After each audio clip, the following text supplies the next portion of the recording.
नमस्कार साथियों, स्वागत है सिलेक्शन गुरुजी ऑनलाइन यूट्यूब चैनल पर।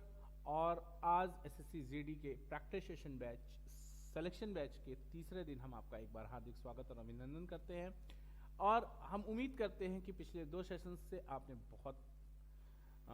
आपने बहुत बेनिफिट उठाया होगा और आपको ये लग रहा होगा कि अगर ये प्रैक्टिस सेशन बैच लगातार चलता रहा तो निश्चित रूप से परीक्षा तक आपकी तैयारी परिणाम देने की स्थिति और अवस्था में होगी। और ऐसी ही स्थिति और अवस्था हम चाहते हैं। हम आपके संघर्षों की यात्रा में, आपकी सफलता की यात्रा में आपका साथ और सहयोग देने के सही उद्देश्य से आपसे जुड़ रहे हैं और आशा और विश्वास करते हैं कि आपको हमारी मेहनत, हमारा प्रयास अच्छा लग रहा होगा, आप उसका आनंद ले रहे होंगे। और अब जब आप कोई काम आनंद के साथ करते हैं, प्लेजर के साथ करते हैं, तो सिलेक्शन जरूर हो जाता है, क्योंकि फिर काम काम नहीं रह जाता है, काम आपका शौक बन जाता है। और जो चीज़ शौक से की जाती है वो निश्चित रूप से अच्छी और टेस्टफुल होती है। स्टार्ट करते हैं आज का सेशन एक बेहतरीन क्वेश्चंस के साथ। एक 240 मीटर लंबी ट्रेन 160 मीटर लंबे पुल से 20 सेकंड में गुजर जाती है, तो ट्रेन की गति क्या है? सिंपल सवाल, बहुत सिंपल सवाल। ट्रेन की गति पर आधारित पहला सवाल है आपको आज के सेशन में कि एक 240 मीटर लंबी ट्रेन 160 मीटर लंबे पुल को 20 सेकंड में पार कर जाती है, तो ट्रेन की गति क्या है?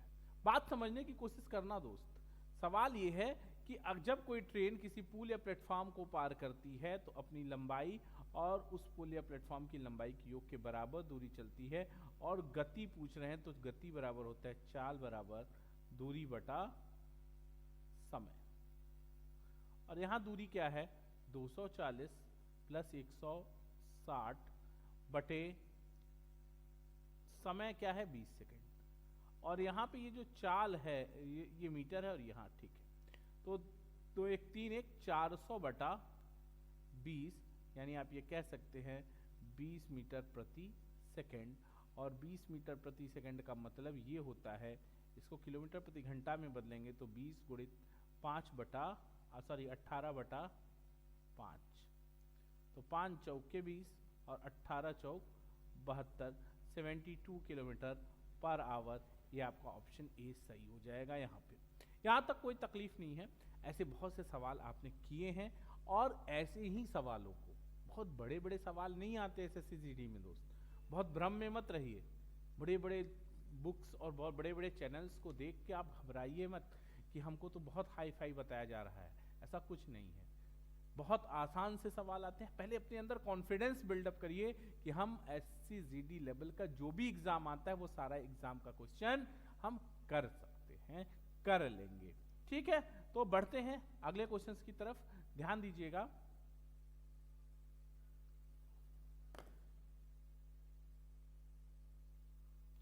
अगला क्वेश्चन है, कह रहे हैं कि एक घनाभ की लंबाई, चौड़ाई और ऊंचाई क्रमशः 12 मीटर, 4 मीटर और 3 मीटर है। अधिक से अधिक लंबे बांस की लंबाई ज्ञात करिए जो उसमें रखा जा सकता है। यानी आपसे विकर्ण पूछ रहे हैं। कोई घनाभ है, आपका रूम का कमरा ही है मान लीजिए, कोई पूछे कि इसमें कितना लंबा से लंबा बांस रख सकते हैं, तो आप क्या बताएंगे? एक कोने के नीचे से दूसरे कोने के अपोजिट कोने के टॉप तक का जो लेंथ आएगा वही विकर्ण होता है, और वही सबसे लंबी लंबाई होगी उस कमरे में। तो यहाँ घनाभ है, यानी घनाभ में तो विकर्ण का मतलब होता है L square plus B square और प्लस H स्क्वायर। ये बराबर हो जाएगा 12 बरहम 144, 4 चौके 16 और प्लस 9, 16 9 25 और 144 बराबर 169 हो जाएगा। और जब ये निकाल लेंगे आप तो ये 13 मीटर आ जाएगा। ये आपका ऑप्शन बी सही हो गया। ऑप्शन बी का मतलब ये है कि जो घनाभ 12 मीटर लंबा, 4 मीटर चौड़ा और 3 मीटर ऊंचा है, उसमें अधिक से अधिक 13 मीटर लंबाई का बांस रखा जा सकता है। अगला सवाल है कि किसी समचतुर्भुज के विकर्ण 35 मीटर और 24 मीटर है, इसका क्षेत्रफल वर्ग मीटर में ज्ञात करें। बहुत सिंपल सवाल है, कुछ करना ही नहीं है दोस्त। हमको पता है कि समचतुर्भुज का क्षेत्रफल होता है 1/2 विकर्णों का गुणनफल, यानी हाफ d1 इंटू d2 बराबर है 1/2 गुणित 35 और गुणित 24। ये 12 हो गया, और 12 पंजे 60 की 6, 12 पंजे 60 6 और 12 तेईस 36 6 42 की 400 20 आपका आंसर हो गया, बी ऑप्शन आपका करेक्ट हो गया। यहाँ तक कोई तकलीफ नहीं है, कर लोगे एकदम आराम से, सिंपल तरीके से क्वेश्चन कर लेंगे। आगे बढ़ते अगला क्वेश्चन ध्यान दीजिएगा। किसी समबाहु त्रिभुज की एक भुजा को चौगुना कर दिया जाए तो उसके क्षेत्रफल में कितने प्रतिशत वृद्धि होगी? अगर भुजा 4 गुनी कर दी जाएगी तो निश्चित रूप से क्षेत्रफल 16 गुना हो जाएगा, और 16 गुना का मतलब होता है 1600% हो जाएगा, और 1600% आंसर नहीं होगा, ध्यान देना। कितने प्रतिशत वृद्धि होगी, वृद्धि पूछ रहे हैं, तो वृद्धि 1600% हो जाएगा, लेकिन वृद्धि कितनी होगी? 1500% की। आपका ऑप्शन बी सही हो जाएगा। क्लियर है? कुछ लोग कंफ्यूजन में 1600 ऑप्शन टिक कर देंगे, लेकिन ध्यान देने की जरूरत है। अगला क्वेश्चन है कि किसी समकोण त्रिभुज का लंब और आधार क्रमशः 8 और 6 है, तो इसका परिमाप कितना है? बहुत सिंपल है, 8 और 6 का ट्रिपलेट जो है 8, 6 और 10 है। परिमाप की बात कर रहे हैं तो 8 6 14 10 24 सेंटीमीटर। कुछ है ही नहीं इस क्वेश्चन में। क्लियर है ना? अगला क्वेश्चन ध्यान दीजिएगा, कह रहा है कि यदि 3 वर्ष बाद, ध्यान दीजिएगा, थोड़ा अच्छा क्वेश्चन आ गया है आपके पास, और इस तरह का क्वेश्चन आसान क्वेश्चन है, लेकिन इस तरह से पूछा जाने वाला अपने आप में एक अलग तरह का सवाल है। क्या कह रहे हैं कि यदि 3 वर्ष बाद P का हिस्सा 5 वर्ष बाद Q के हिस्से के बराबर हो तो चक्रवृद्धि ब्याज की बराबर हो, और चक्रवृद्धि ब्याज की दर 5% हो, तो Q का हिस्सा 1682 में क्या है? ध्यान देना, एक मूलधन है P और दर है 5%, यानी 105/100 की पावर 3, ये होगा बराबर Q 105/100 की पावर 5 वर्ष के लिए। कह रहे हैं ना, नहीं लिखा है क्या? 5 वर्ष, ठीक है। अब देखो क्या हो जाएगा, ये पूरा इससे कट के 2 पावर यहां बचेगा, यानी P/Q इज इक्वल टू 21/20 का स्क्वायर। ये कट जाएगा, ये 21 बार कटेगा और ये 20 बार कटेगा, बराबर 441/400। यानी अगर आप P संबंधे Q की बात करोगे तो 441 संबंधे 400 आ जाएगा, P संबंधे Q। Q का हिस्सा पूछ रहे हैं कितने में, तो Q का हिस्सा है कितना भैया? 400/841 अनुपाती की योग गुणित 1682। यहां से 2 बार ये कट जाएगा तो 4 दूनी 800। Q का हिस्सा 800। अपने आप में एक अलग तरह का सवाल पूछने का तरीका है ये, फिर से समझ लो। कह रहे कि यदि P राशि, 2 पैसे हैं, P है और Q है, एक पर 5% की दर से 3 वर्ष का चक्रवृद्धि ब्याज, और दूसरे पर 5% की दर से 5 वर्ष का चक्रवृद्धि ब्याज का में ब्याज दोनों का मिला के 1682 रुपए है, तो Q का हिस्सा पूछ रहे हैं। तो P का 5% की दर से 5 साल का ब्याज हो जाएगा P 1 + 1 105/100 की पावर 3, और Q 105/100 की पावर 5। सॉल्व कर लेंगे तो Q का वैल्यू मिल जाएगा 800। यहां तक कोई तकलीफ नहीं है। अगला क्वेश्चन ध्यान देना, गणतंत्र दिवस के अवसर पर एक स्कूल में 120 विद्यार्थियों में समान मात्रा में मिठाई बांटी जानी थी, लेकिन इस अवसर पर 30 विद्यार्थी अनुपस्थित हो जाते हैं, जिससे प्रत्येक को एक मिठाई अधिक मिलती है। कुल मिठाइयों की संख्या क्या है? बहुत सिंपल बात समझने की कोशिश करना दोस्त। मान लिया कुल मिठाई यक्स है, कुल मिठाई यक्स है, तो बांटा जाना था, और इधर भी यक्स है। 120 लोगों में बांटा जाना था, बांटा गया 90 लोगों में, तो इसका अंतर क्या आया? 1 मिठाई। अगर टोटल x मिठाइयां हैं, 120 बच्चों में बांटोगे तो एक बच्चे को कितनी मिठाई मिलेगी? x/120। और अगर उसी मिठाई को 90 बच्चों में बांटोगे तो x/90, और x/90 से x/120 1 का अंतर आ रहा है, यानी बराबर 1 है। यहां एलसीएम की अगर आप बात करेंगे तो 9 दूनी 18, 9 36, 360 ले लो, 9 चौके 36, 4x माइनस 3x बराबर 1, या x बराबर आप बात करेंगे तो ये 360 हो जाएगा। ये आपका ए ऑप्शन करेक्ट हो जाएगा। यहां तक कोई तकलीफ नहीं है। अगला क्वेश्चन कह रहे हैं कि धारा के विपरीत चल रही नाव कुछ दूरी तय करने में 6 घंटे का समय लेती है। धारा के विपरीत चलने में 6 घंटे का समय लेती है, और वहीं धारा के साथ चलने में 3 घंटे का समय लेती है। तो उनकी तो नाव की चाल, ध्यान देना, नाव की चाल और धारा की चाल का अनुपात क्या है, यही पूछा जा रहा है आपसे। नाव की चाल और धारा की चाल। पहले तो ये देखो कि T1 संबंधित T2 क्या है। T1 क्या है? धारा के विपरीत 6 घंटा और धारा के साथ 3 घंटा, यानी ये इसको आप क्या कह सकते हैं? 2 संबंधे 1। अब S1 और S2 क्या होगा?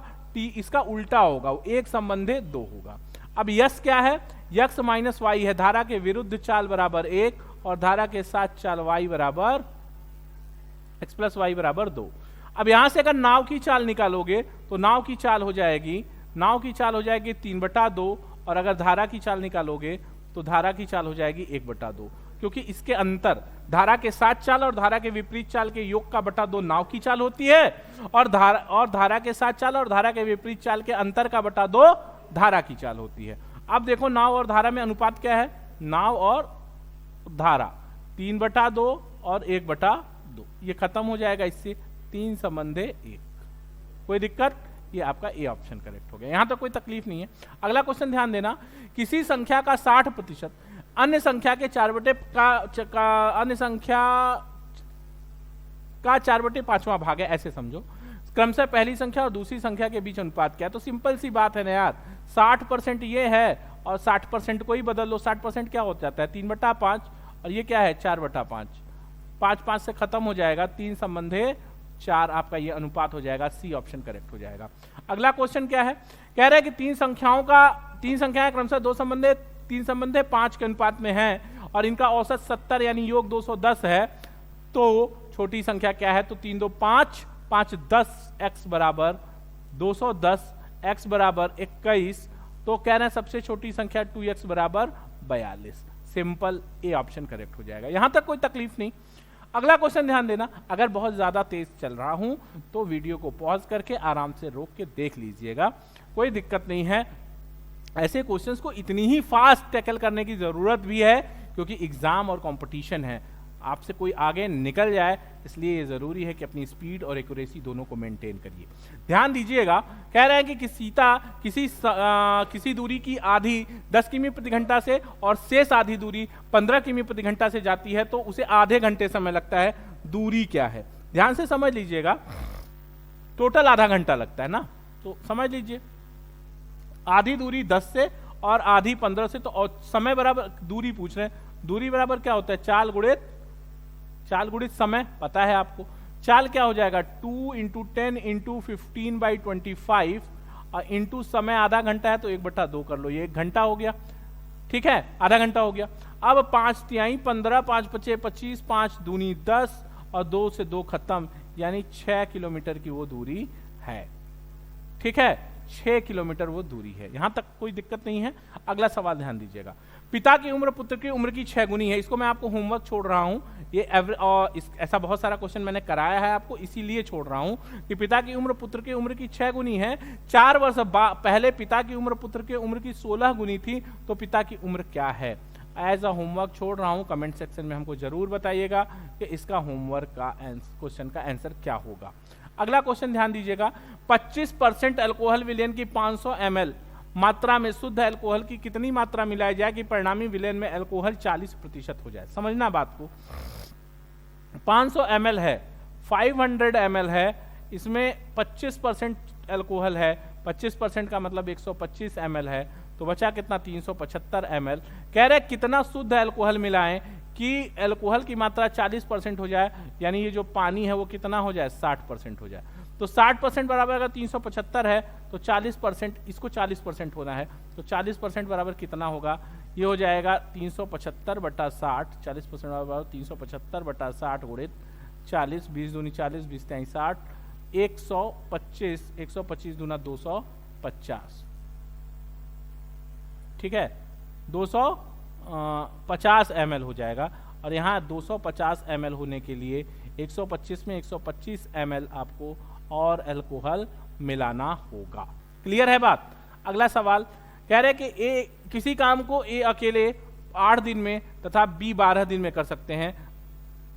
ए और बी दोनों मिलकर 8 दिन काम करते हैं तो काम का कितना भाग होगा। बहुत सिंपल बात समझना, यह 4 ऑप्शन था जिसको नहीं दिया गया है यहाँ, कोई बात नहीं, कर लेते हैं। ए 8 दिन में करता है और बी 12 दिन में करता है। एक बात जान लेना, ए और बी दोनों मिलकर 8 दिन काम करते हैं, ए अकेले ही 8 दिन में काम समाप्त कर देगा, तो काम एक से ज्यादा होगा, ठीक है। तो यहाँ एलसीएम कितना हो गया 24, यहाँ का हो गया 3, यहाँ हो गया 2 5, 24/5 यानी क्या कर रहे हैं 8 दिन काम करते हैं तो 5/40 काम करेंगे, और 40 काम 40 24 का कितना हिस्सा है 24/4, 40/24, 4 छक 24, 4 दहा में 40, 5/3 काम होगा। क्लियर है बात? 5/3 काम होगा। समझो बात को जरा सा। ये गलत हो गया है मामला, यहां से समझ लीजिए जरा सा, 1 मिनट। ठीक है, ये हो गया 5। एक दिन का काम 5, 8 दिन का काम 40 और काम करना था 24, तो ऐसा कितना काम हो जाएगा? 5/3 काम। ठीक है, अगला सवाल ध्यान दीजिएगा। कह रहे हैं कि 28 सेमी भुजा वाले वर्ग के भीतर बनाए जा सकने वाले बड़े से बड़े वृत्त का क्षेत्रफल क्या होगा? सिंपल है यार, अगर कोई वर्ग है और उसकी भुजा 28 है तो उसके अंदर जो वृत्त बनेगा उसका व्यास क्या होगा? 28 होगा, यानी त्रिज्या r कितनी होगी? 14। तो इसका क्षेत्रफल होगा पाई r स्क्वायर 22/7 गुणित 14 गुणित 14। इसको सॉल्व कर लेंगे तो 616 सेंटीमीटर स्क्वायर। Answer done. ठीक है, सिलेक्शन गुरुजी के प्रैक्टिस सेशन बैच में आज इतना ही। कल फिर मुलाकात होगी आपसे जुनून बैच में कुछ और बेहतरीन शानदार चुनिंदा सवालों के साथ। तब तक देखते रहिए सिलेक्शन गुरुजी ऑनलाइन। जय हिंद, जय भारत।